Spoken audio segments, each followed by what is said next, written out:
Hi, Paul Higgins here. What I want to show you in this tutorial is the story of GE2KAP and Sat2Chart. In other words, how did they come about? So it all started in 2005. I got my sabbatical from work, 6 months long.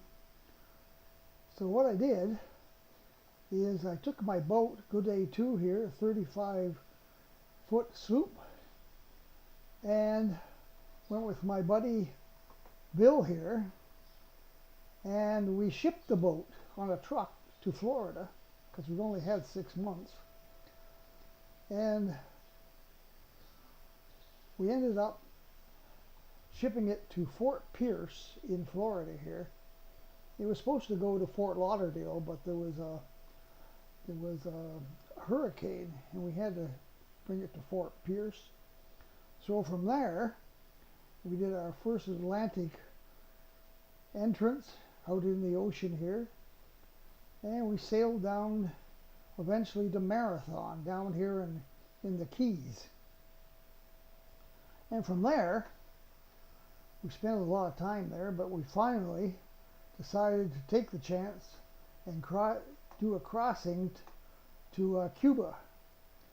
So we crossed the Gulf Stream here, and believe me, that was our first crossing, and it was very rough.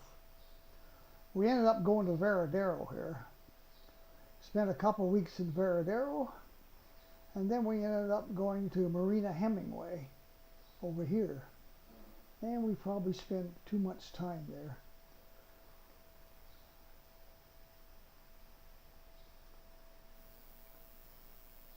Okay, as I said, we spent a lot of time in Marina Hemingway. Finally got up enough gumption to leave, and we sailed down the coast here, right to the end here.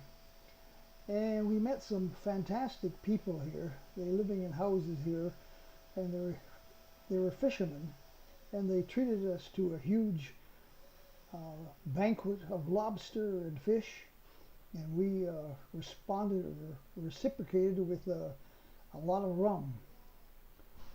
Finally we left, and we sailed over to Isla Mujeres, Mexico.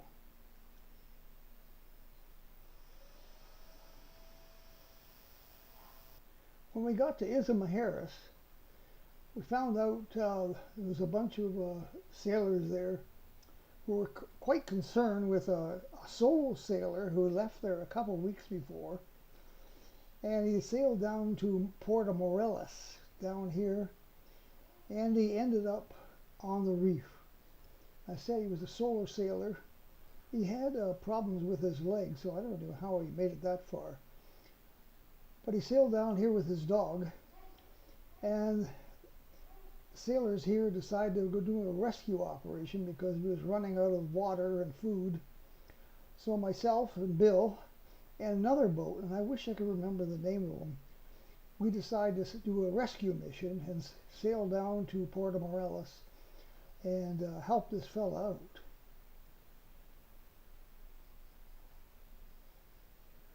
So this guy had sailed down to Puerto Morelos and from Isla Mujeres down to here and ended up on the reef.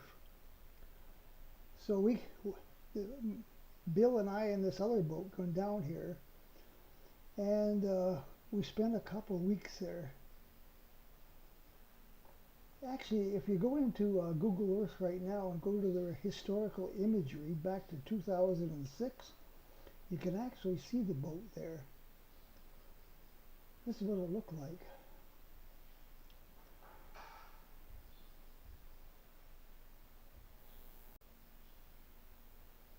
So we tried to rescue him, and we spent a couple of weeks there trying to get his boat off the reef.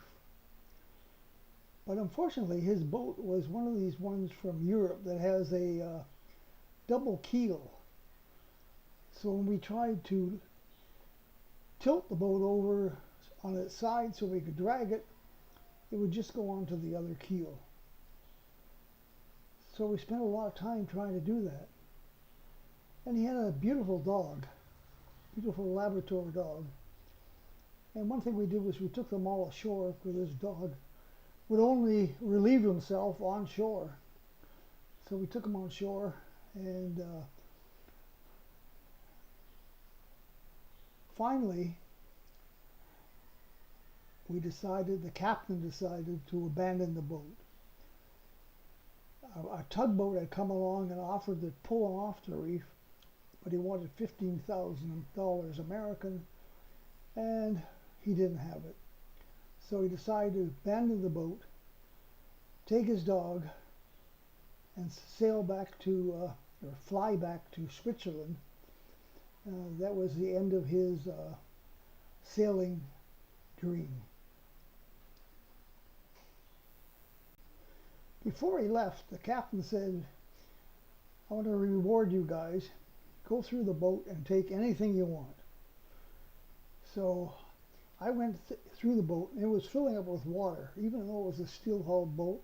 Eventually the waves, which were unmerciful, they were just kept taking the boat and slamming it down over and over again. And eventually the hull was breached, and the boat was filling with water. And I walked around, and Bill and I found a life raft, which we took with us. And the last thing I did, as I was leaving, I looked at his chart table, and he had a chart on there. So I decided to take it. I took it, folded it up, and took it with me. And this is the chart. You can't hardly read it here. It was actually surveyed back in either 1912 or 1902. I can't remember what. But I took it back with me and took it back to Canada. And eventually, many years later, I compared that chart to Google Earth.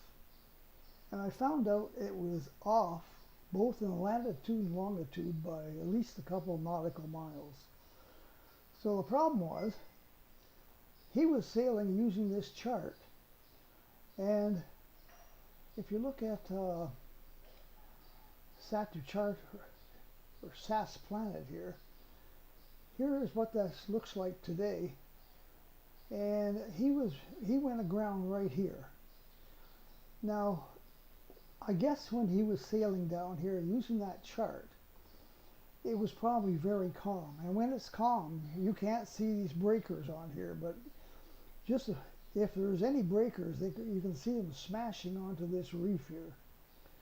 So he was looking at that chart, thought he was way out here somewhere, and when he was actually in here, and he ran aground.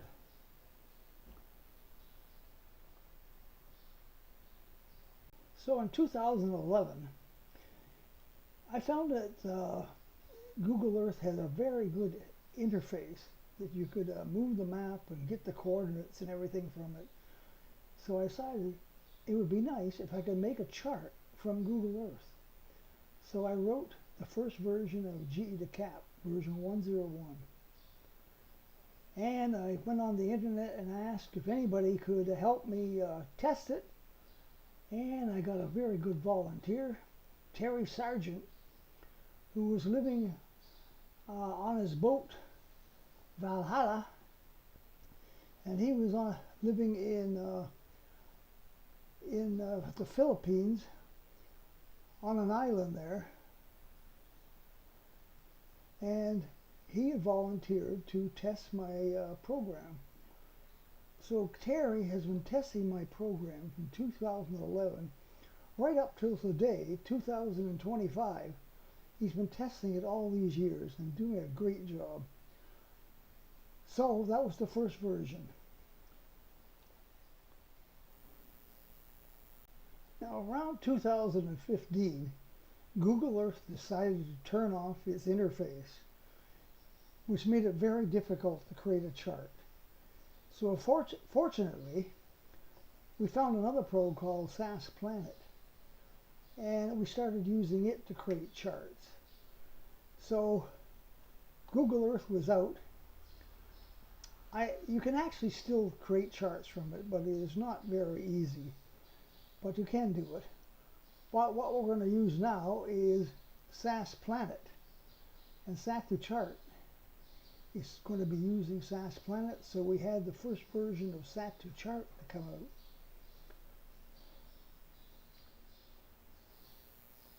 Okay, we had our first version of Sat2Chart, and we had some great volunteers who were testing it and improving it. One of them being John Hacking, who lives on his boat Ocelot with his wife. They've been sailing all over the Pacific, and he had provided some very interesting and great improvements to Sat2Chart. And also, we have Sherry McCampbell, who lives with her husband David on their boat Soggy Paws. Sherry has been providing support for it for a long time, and now has agreed to take over the maintenance and distribution of Sat2Chart from her website Soggy Paws. So that's my legacy. Sat2Chart, Google Earth, GE2KAP. Thank you for watching.